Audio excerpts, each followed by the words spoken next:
Hi, it's Emily. I am here today with a BookTubeAthon Wrap Up because I just know you were sitting there thinking, why hasn't anybody uploaded a BookTubeAthon Wrap Up? I wish I could watch one of those. So here I am on the way tail end of what really should be the BookTubeAthon Wrap Up period, uploading it anyway because I talked to you about the TBR, my MBR, and I want to talk to you about what I actually got to. I mostly stuck to what I said I might read, although there were a few that snuck in, so let's see how it went. I first read Ghost Story by Jim Butcher. This was a long book. It was like 600 pages, and it is the 11th, I think, book in the Dresden Files series by Jim Butcher. I've talked about it on this channel before, but basically Dresden Files is about this guy, Harry Dresden, who's a private investigator slash wizard in the Chicago area. It's an urban fantasy adult series, but there's some violence, but there's not a lot of like graphic physicality or anything like that, so I think it would be a fine crossover if you normally read a YA. So anyway, I've been making my way through this series. The reason I got hung up on this is because I've been listening to them in audio, and this one has a different narrator for the audiobook, and so I just didn't want to listen to it in audio, and I had to find some time to read it. So I finally found it during the BookTubeAthon. This counted for red on the cover, because there's like the tiniest little bits of red on the cover, and so that checked off that goal. And I really liked it. I think I rated it 5 stars. It's a difficult book to review, even in a mini review format, because it is so far into the series that it does, and this particular book does have a pretty major shift in the series, and so I think it would be pretty much spoilers to talk about it almost at all. But generally, I like where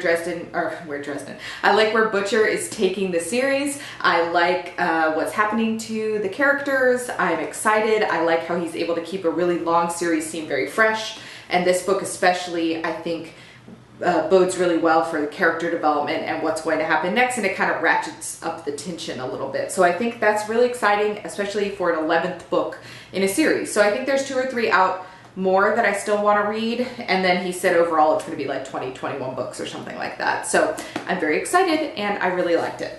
The next book I read was Bitter Spirits by Jen Bennett.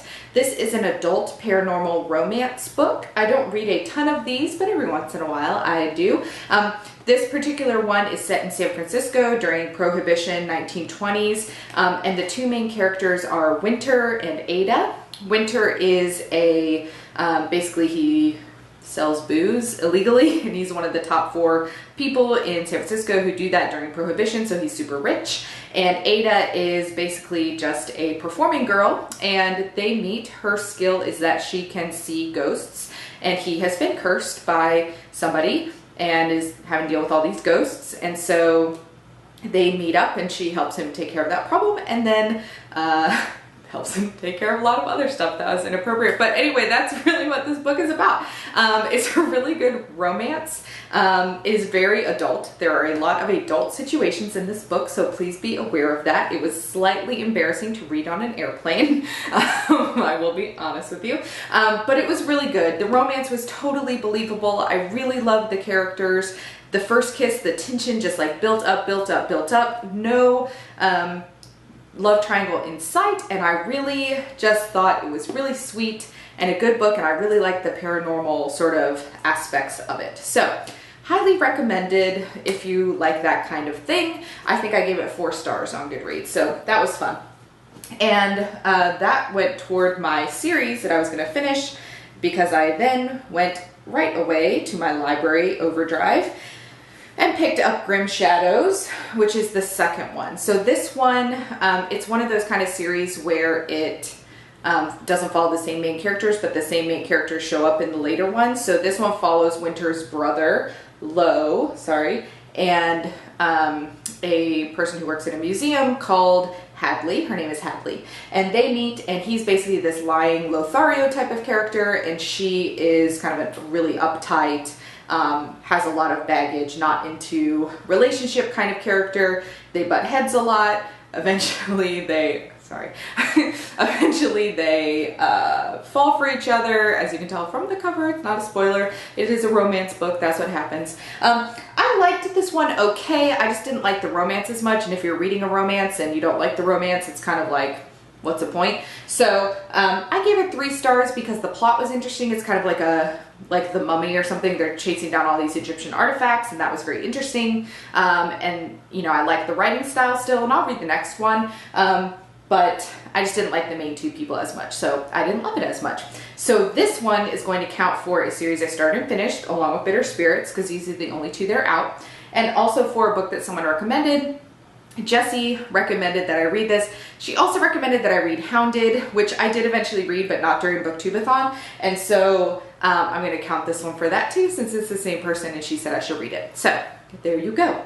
Then I just read a bunch of graphic novels, basically. So I think the next one that I read was Saga Volume 3. I got this from my library. While we were at the library, my son decided he wanted to play a video game on the computer, and so I sat there and I read this, and I finished it, and I returned it without it ever leaving the library. So I don't have it here with me. If you've been around BookTube very much, I'm sure you've heard of Saga. It's a really beautiful, very graphic, very adult graphic novel, and by graphic I mean graphic violence, obviously. It also has pictures. It is a really beautiful story, an interesting story, a lot of fantastical elements. Basically it's the classic Romeo and Juliet story with a lot of science fiction and fantasy aspects to it, and it's drawn beautifully, and the story is awesome, and I definitely recommend checking this out if you haven't already. And that's going to count for a book with pictures. Then I read Fruits Basket Volume 4. This is going to count for genre you read the least because it's a manga, and I have only read, this was my 4th in my whole life, so I feel like that counts for a genre you don't read a lot.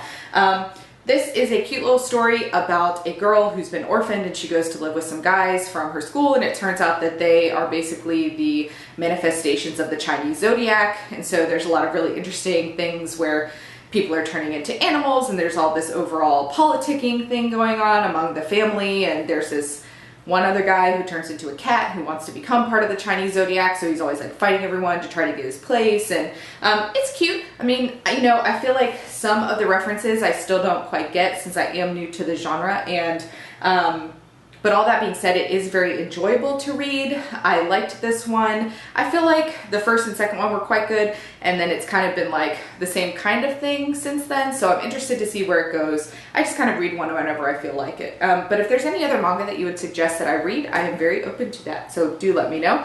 And again, that's for genre read the least. And then I read Zeta the Space Girl, and this is by Ben Hatke. This was a recommendation, I think I said this in my MBR video, from Misty at the Book Rat. She loves all of them, and I can totally see why now. It's a kind of a middle grade graphic novel. Really awesome artwork. Let me see if I can find a good page. Anyway, so really good looking artwork, and I like the drawing style a lot. The story is about a girl whose friend basically falls into this parallel universe. She jumps in after him to save him, and her name is Zeta, and they come across this other planet, and you know, hijinks ensue. There's this talking mouse, giant mouse called Pizzicato that is a really fun character, and I really enjoyed the world and can't wait to see what happens next. There's 3 in the Zeta series. This one's the first.